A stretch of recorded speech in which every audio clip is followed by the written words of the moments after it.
அனைவருக்கும் வணக்கம். இந்த பதிவுல எல்லாருக்கும் மறந்த ஒரு விஷயத்த நான் ஞாபகப்படுத்தலான்னு நினைக்கிறேன். பிரைமரி ஸ்கூல்ல நம்மல்லாம் என்ன பண்ணணும் அப்படின்னு நெறைய பேர் மறந்துட்டோம். இப்ப இருக்கிற குழந்தைகள எல்கேஜி நம்ம ஊர்ல சொன்னா எல்கேஜி, யுகேஜிலருந்து அவங்கள அவ்ளோ எழுத, படிக்க சொல்லி சொன்னோம். நீங்க நம்மல்லாம் என்ன பண்ணணும்னு யோசிச்சு பாருங்க. நெறைய பேத்துக்கு மறந்து போயிருக்கும். நெறைய பேத்துக்கு நினைவுல இருக்கிற விஷயம் என்னன்னா, விளையாண்டது மட்டும் தான். மத்தபடி எந்த அளவுக்கு ஹோம் ஒர்க்கு ஈவினிங் வந்தோனே ரொட்டீனா ஹோம் ஒர்க் பண்றது அப்படிங்கிறதெல்லாம் எ எனக்கு தெரியல. எனக்கு தெரிஞ்சு எனக்கு ஞாபகம் இருக்கிறது இயர் 5 ஒரு 5த் ஸ்டாண்டர்ட்ல இருந்து தான் கொஞ்சம் ஈவினிங் ஆனா உட்காந்து படிக்கணும் அந்த மாதிரி. ஸோ எல்லா பேரண்ட்ஸ்கிட்டயும் நான் என்ன சொல்றேன் அப்படின்னா, ஒரு ஒரு 40 மினிட்ஸ் போதும் அவங்களுக்கு.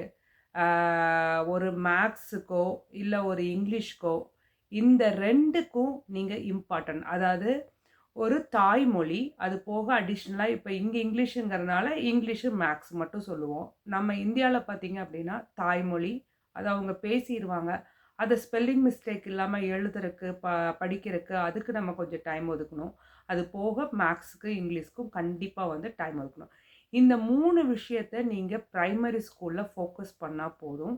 ஏன்னா, இது ஸ்ட்ராங் பண்ணீங்க அப்படின்னா, செகண்டரி ஸ்கூல்ல அவங்க போய் மத்த சப்ஜெக்ட்ஸ் படிக்கிறக்கு இது அவங்களுக்கு ஹெல்ப் பண்ணும்.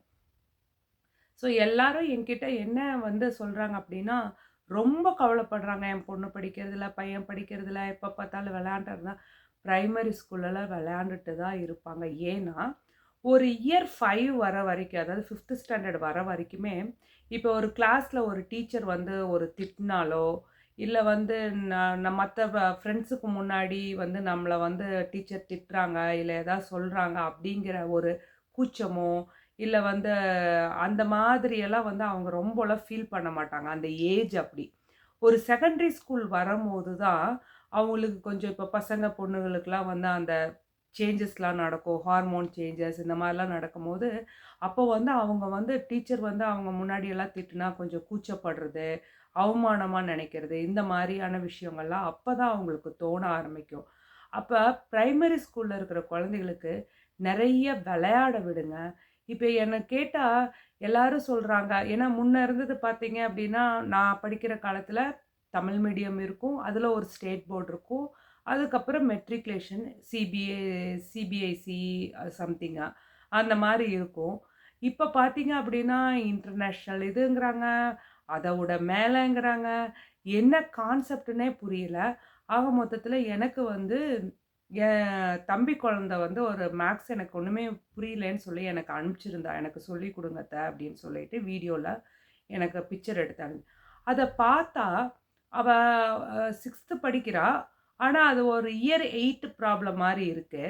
அந்த ப்ராப்ளத்த எனக்கு தெரிஞ்சு அத எப்படி சொல்லிக் குடுக்கணுங்கிறத ஒரு இயர் 5, 6 படிக்கிற குழந்தைக்கு சொல்லிக் குடுக்குற லெவல்ல சொல்லிக் குடுக்கணும். அத ஒரு இயர் 8, 9க்கு சொல்லிக் குடுக்குற லெவல்ல அவங்க எக்ஸ்ப்ளைன் பண்ணியிருக்காங்க. அப்ப அந்த குழந்தைக்கு எப்படி புரியும்? ஒரு விஷயத்த அந்த குழந்தைக்கு அந்த ஏஜுக்கு தகுந்த மாரி நம்ம எக்ஸ்ப்ளைன் பண்ணா மட்டும் தான் புரியும். சொல்லிக் குடுக்குற நமக்கு ஈஸியா இருக்கும். ஆனா, அத முதலா அது என்னன்னு தெரிஞ்சு கத்துக்கிற அந்த குழந்தைகளுக்கு கஷ்டமா தான் இருக்கும். இயல்பா விடுங்க. ஒரு கட்டத்தில ஆனா கண்டிப்பா உங்களுடைய தாய்மொழி, அது போக நீங்க இங்கிலீஷ் லாங்குவேஜ் காலேஜ்லாம் போணும்னா, படிக்கணும்னா இங்கிலீஷ் லாங்குவேஜ் அத நீங்க ஸ்ட்ராங் பண்ணுங்க. அது போக மேத்ஸ். இது இந்த 3 விஷயத்த நீங்க பிரைமரி ஸ்கூல்ல ஃபோக்கஸ் பண்ணிட்டு, அதுக்கப்புறம் செகண்டரி ஸ்கூல் வரும்போது தான் அவங்களுக்கு அந்த சயின்ஸ், ஹிஸ்ட்ரி மத்த விஷயங்கள்லாம் ஓரளவுக்கு அவங்களுக்கு புரிஞ்சுக்க முடியும். ஸோ அதுக்கான டைம குடுங்க. ஆ குழந்தைகளுக்கு ஒரு பிரேக் குடுங்க. கன்டினியூஷா நீ இது 1 மணி நேரத்தில முடிச்சுட்டு அப்புறம் நீ விளையாட போ. விளையாடவே எனக்கு தெரிஞ்சு விடுறதில்ல. ஆ குழந்தைக நெறைய அப்படினாலும் பார்த்தா மொபைல் பார்க்குறாங்க.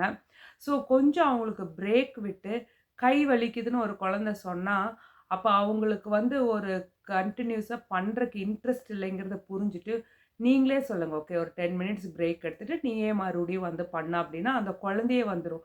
ஏன்னா, எனக்கு எங்க அம்மா, அப்பா படிக்கிறதுக்கான எந்த ஒரு எனக்கு அழுத்தத்தையும் குடுக்காதனால, என் குழந்தைக்கு பிகினிங்ல இருந்து நான் அப்படிதான் இருந்தேன்.